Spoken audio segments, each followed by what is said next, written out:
All right, everyone. Good morning, good afternoon, good night. Is that what we're saying now? Good night. Yeah, when it's over, we say good night. Whenever you're listening to it. Yes. Welcome to Erik and Sawana's Eye on Anthem. It's very exciting. I feel famous. Today on the podcast, we have Erik Verryden with NextGen Partner Strategies. He's also a board member of the Anthem Area Chamber of Commerce. Thank you for joining us, Erik. Thank you guys for having me. I really appreciate it. Yeah. Thank you. Glad to have you. Yeah. You have a lot of businesses. You wear a lot of hats, but I want to talk to you first about your merchant services because that's in Anthem. Yes. Absolutely. So talk to us specifically about what you guys offer, your products or services, that kind of stuff. So high level, we're a point of sale and electronic payments company. So we can set up businesses. Our merchants are, our clients are business to business, right? So we're selling B2B. We offer credit card processing. It's a pretty common term. Not very exciting, not very sexy, but it's a necessary evil that if you're a business owner, you probably need to take a form of electronic payments, which is what we help with. Whether that's taking them through your website. If you're on the road mobile at a trade show, we can assist with that. If you have your brick and mortar location, from anything from a standalone credit card machine that just prints a receipt out to a full-blown point of sale setup. And that's what we're seeing more and more of nowadays anyways. So that's really what we try to lead with is point of sale because the electronic payments will just follow it. Yeah. So, yeah. That's what we do in a nutshell, and we have had over 20 plus years of experience in business. We started our business in 2003 here in Arizona, and we're still around, still kicking. So we're doing some good things that I'm proud of, and we have a community program that goes back to the community as well that helps out with charitable organizations and different associations through our payment processing, which we can discuss a little bit later if you want. So yeah. Oh, I'm going to say discuss it now. How are your statements to read? Like those, that's what I hear some merchants all the time, statements. Can it? They're like, my statements for credit cards are so hard to read for credit card processing. Well, that's why I referred my friends to Enchiladas to you because she was so mad. I'm like, call my buddy Erik. And you were already talking to them, but we just sealed the deal. But the statements obviously are easy to read because those girls...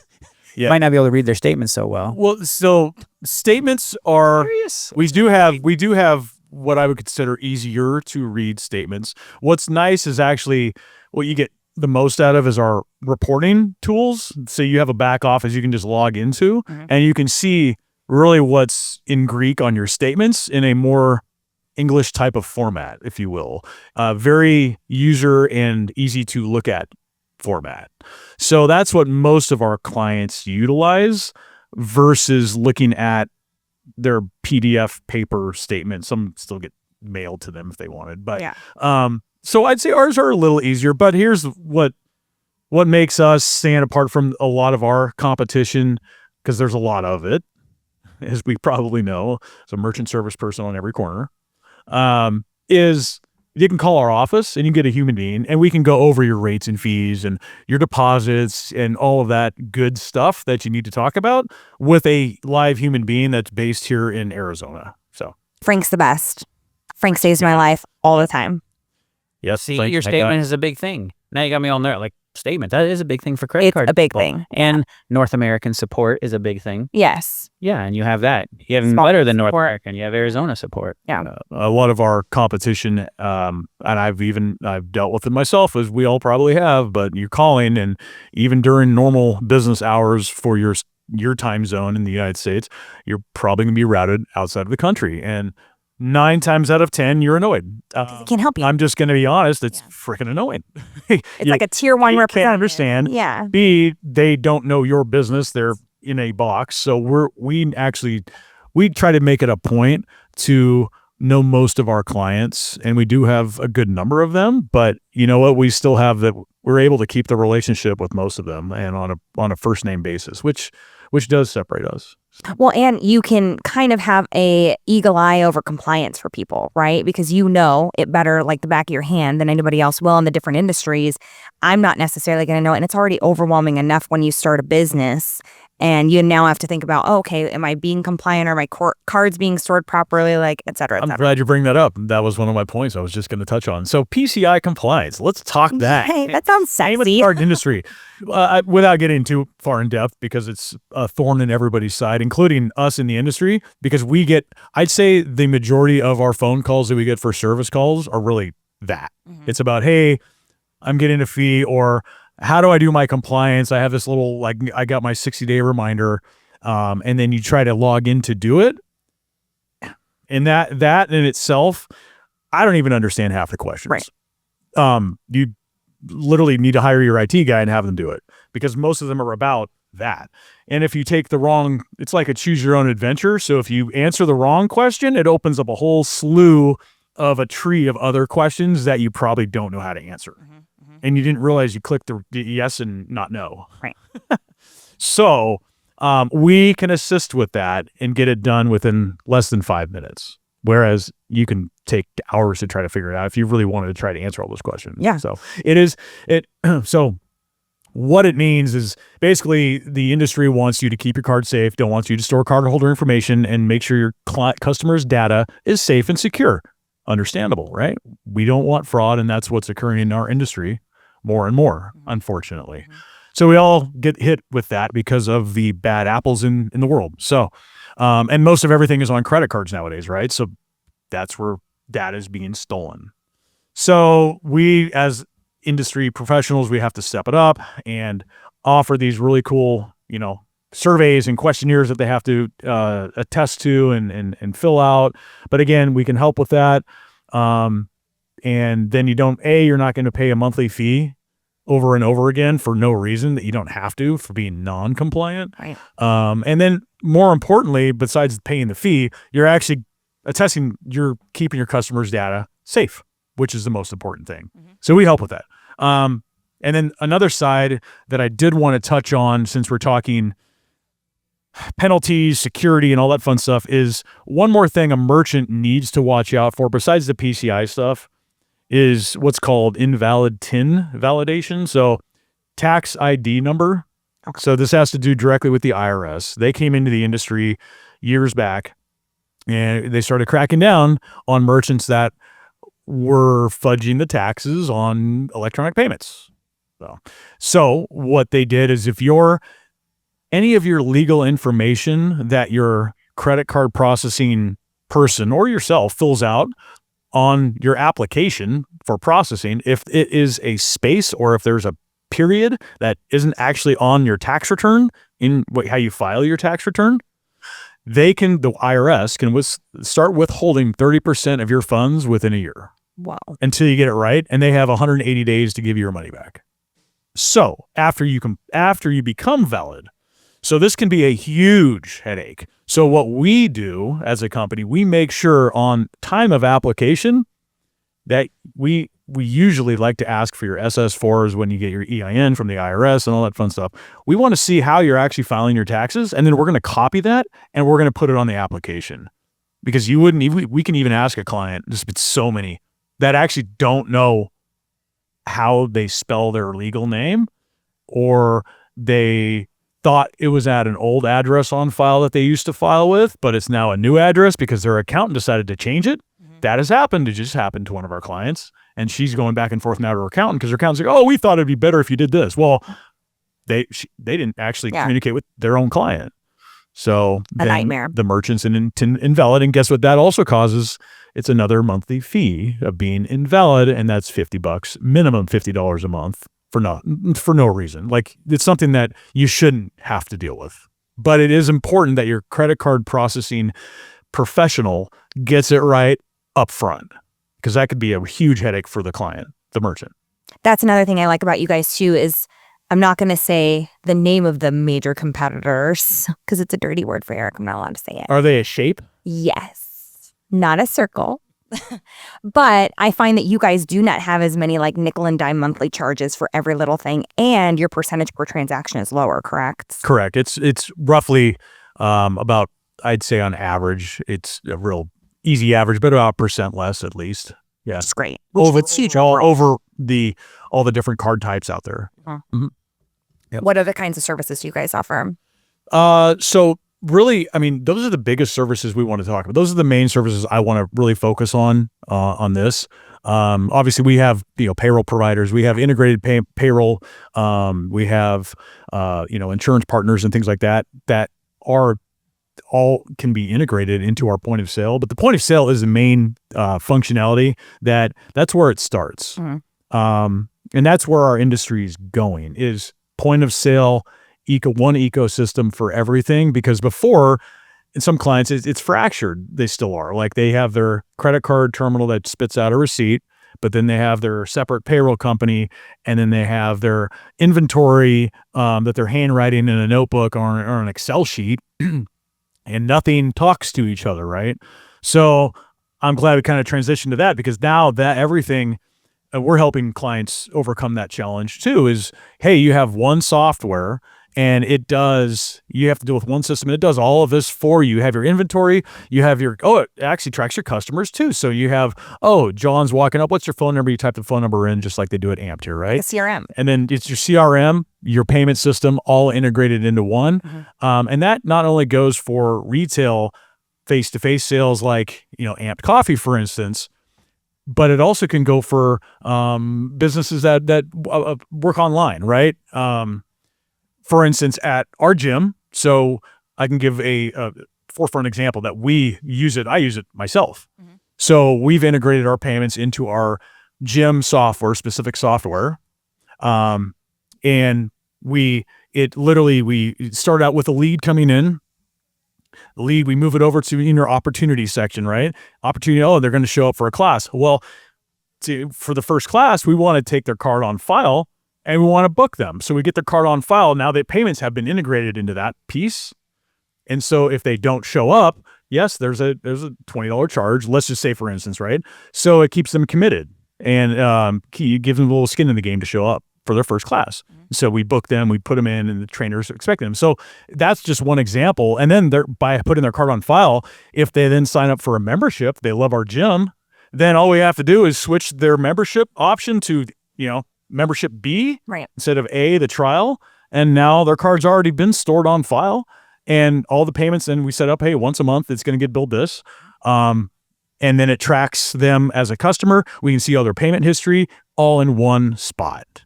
It's super easy. So that is one example of a software integration with payments that is rampant in this industry. Like, that is copy paste in other industries. That's what's happening.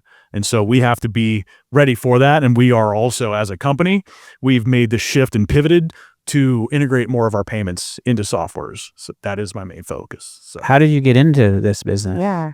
payment processing. Yeah. So I got in around the year 2000-ish, 2001, through a friend of mine, actually, in Oregon, where I'm from. So we started going door to door. I started going door to door, and also I was on the phone. So I literally started at 22 years old, 21 years old, taking business classes in college, doing this on the side, making money.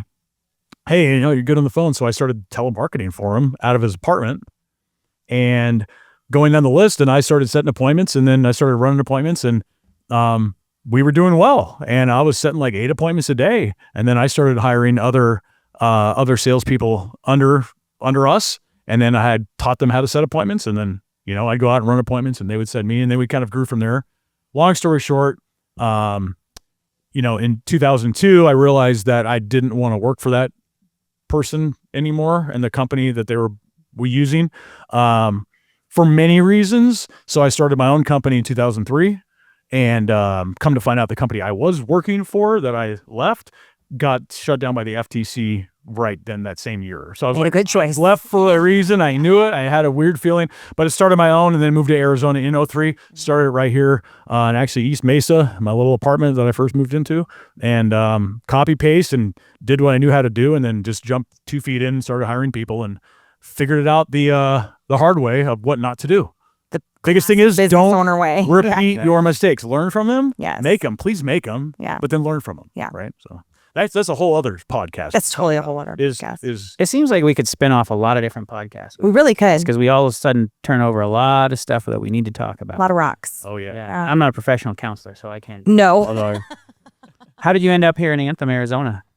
So moving around the valley, moving offices. I moved up to Carefree Highway in 2011, and so we had always had business and clients around the country, around Arizona, but really, and I'd done a little bit in Anthem here and there, but always thought, I'm like, man, that seems like a really tightly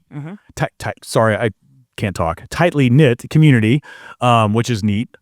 Just kind of like Cave Creek in a sense, right? So it was always harder to break into those if you're like, I'm in Central Phoenix or I'm, South Phoenix, whatever. So we were going through a transitional period in 2000 after COVID hit, should we sell? What are we doing? Half our clients are closed because they can't take credit cards or they can't even be in business. They're retail. That was another conversation, right? About how we also help them take online payments and take contactless payments and online ordering. That's when it just exploded, right? But again, another podcast for that. So in the beginning of 22, we had our office in North Scottsdale, and like, you know what? I'm gonna rent it out. Let's just figure some things out. Let's move a little bit closer to home. My employees lived up here. We all lived in this area, and being in the Desert Hills area, anyways, like you're still in the same virtual vicinity, right? So I always liked the community aspect of Anthem. So we're like, hey, let's look at office space in Anthem, And so we did, and found a spot, and probably one of the best moves I have done in my bank card career, or even in life, to be honest with you. Coming into Anthem, first thing I did was join the chamber. Yep. Literally, like the next week, I'm like, I'm going to go meet the executive director. That's what I did. And so I sat in the office with her and had a good conversation and went to my first chamber meeting here at Amped, actually. I remember. And I met Manny and Dave Murphy. First two people I met.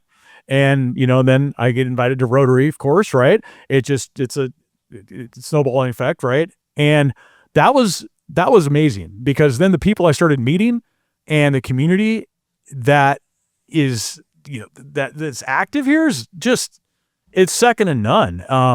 And so I am super happy that we made the jump to come to Anthem, just to come up here, not only for business purposes, self-serving purposes, but for my own personal health. I mean, I loved it. Like, I love the people, love the community, made so many good friends. And, like you guys, I mean, go hang out without talking business. I mean, it's just like, I've made friends here that I would have never had. Yeah.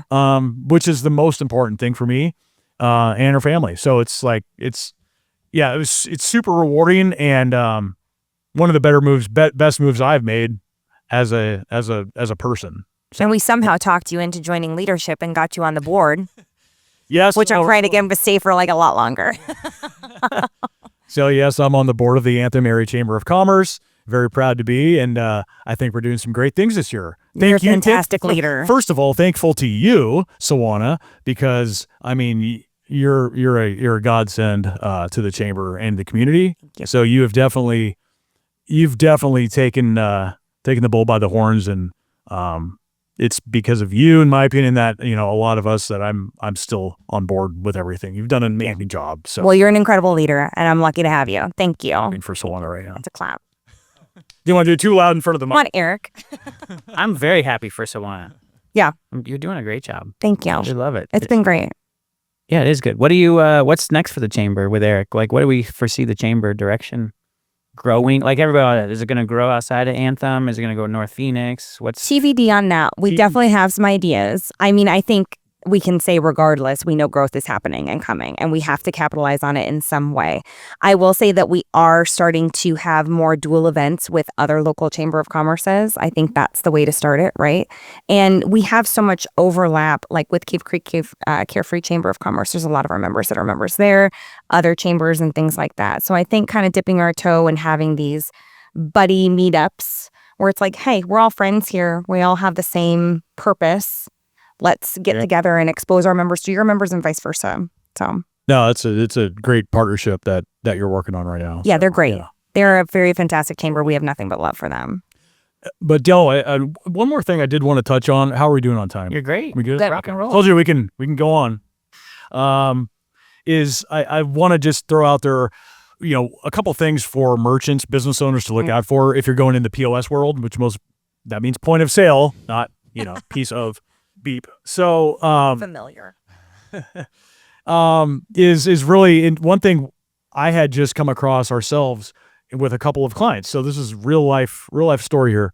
If the clients are looking at, they're shopping us with some other point of sales that are big names that you would know. And so I even looked at their contracts and I'm like, hey, they're giving all these really great discounts on hardware up front and installation. Installation's free. Comes at a $6,000 cost, but it's free. And if you leave in 3 years though, then what happens? And on page 8, section AB2.5, literally, that's what it said, is if you leave in this period of time, you will be liable for the discounts we gave you. So you have to stay with us at these ridiculously high rates also. So they're not only stuck with having to pay all these discounts, and it was over like 10, 15 grand in discounts. So it seems like it's great up front, but it's really not. If you plan on leaving, or if you don't, great. But then your rate is absolutely astronomical and you can't really negotiate because you have nowhere else to go. And they know that because then you've embedded all of your, like I said, the ecosystem. They have all their claws inside of you. They have their payroll. They got their credit card processing. They have their inventory, your customer base. And one more thing, speaking of customer base, is these POS systems, beware in their contracts. Some of them will say they have access to your customer base and they can market to your customer base, which actually happened a year and a half ago with a point of sale I won't name, but they started billing customers directly a fee for online payments, online orders. So they got retracted real quick, but you have to be aware what you're signing. If you're giving them access to your customers and to be able to market to your customers, I would consider that a no-no. And that's something that's dangerous. That's opening the floodgates. And I disagree with that. And our contracts do not state that, just so we're clear. Beware of that. I think it would piss your clients off too. Like, are they opting into this? Absolutely. Yeah. Who is this XYZ POS system Right. I just got an email from? Right. Trying to sell me something, or they're just collecting data, right? So you just beware of that and read the contracts very well. Have your attorney read them. I know it's going to cost you money, but it's well worth it in the long run. 100% well worth it. And one more thing, I made a couple of notes here.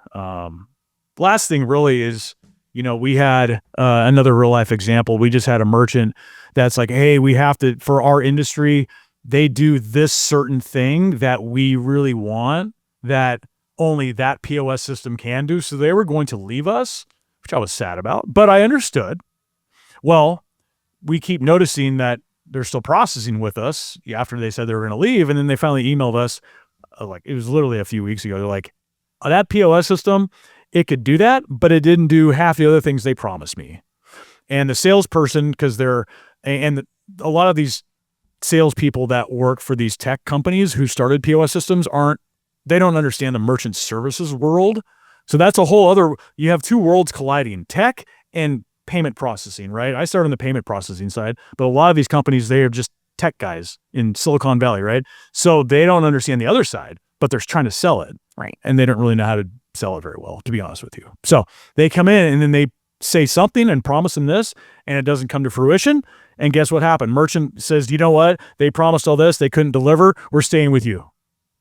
Thank you. So that has happened many, many times too. So that's just another thing. Pay attention. That has happened. Pay attention, read your contracts, have an attorney read it through, and don't be so quick to jump into a good quote unquote deal because it might not be. Yeah. And they can always call you for a second opinion, right? If they're about to sign up. I offer that. Absolutely. Absolutely.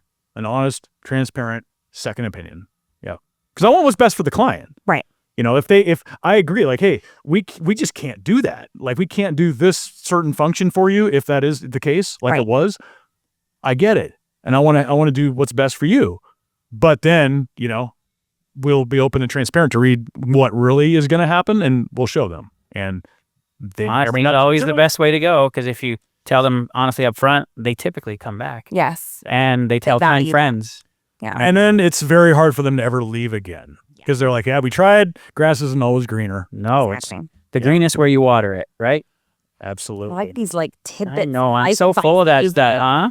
Yeah. I'm just a wealth of knowledge. Well, that's, my job is to keep my teams motivated. And You come out with these great quotes. yes, I'm a quote machine. I like- I read a lot of stuff. I'm a reader. Readers are leaders. Readers are leaders. You just Yes. did it again. Oh my goodness, that's out there. Eric, well, thanks for. Well, one more thing. You mentioned my gym, and I know we want to talk about your gym because I've heard your gym is legendary down in the North Scottsdale area. What is your gym? Our name is Blur Fitness. So we are in the Scottsdale Air Park, North Scottsdale. So we have an amazing, I'd hate to say it, but like almost cult following. You go around and I see some of my other friends are like, hey, I just saw cars with your sticker on the back. Like stickers are driving around everywhere. Well, that's our marketing, right? Hey, Yeah. here's a free sticker. It's working. Free stickers. Yeah. No, we're right there in the air park. We actually started the gym in 2011. And, we have a beautiful 6,440 square foot facility with not only great workouts, team building, the atmosphere. It's like a family environment almost. I mean, everybody's so positive. It's not like the old what stereotype you're looking, you go to like a Gold's Gym, or if that's still around, I don't know. And then there's like the big old muscle guy in the mirror looking at himself, lifting weights. It's not like that, right? It's there's no egos. Leave your egos at the door. And we're an amazing team building, just family environment that also includes now a recovery room that has a sauna, a cold plunge tub, and leg compressors as well. I love those leg compressors. And we have a little kids room too. If you have kids, bring your kids. And yeah, I mean, it's easy location to get to. And we just implemented a new CRM, like I was mentioning earlier, that it's pretty awesome actually. So it helps us out. It helps our business grow.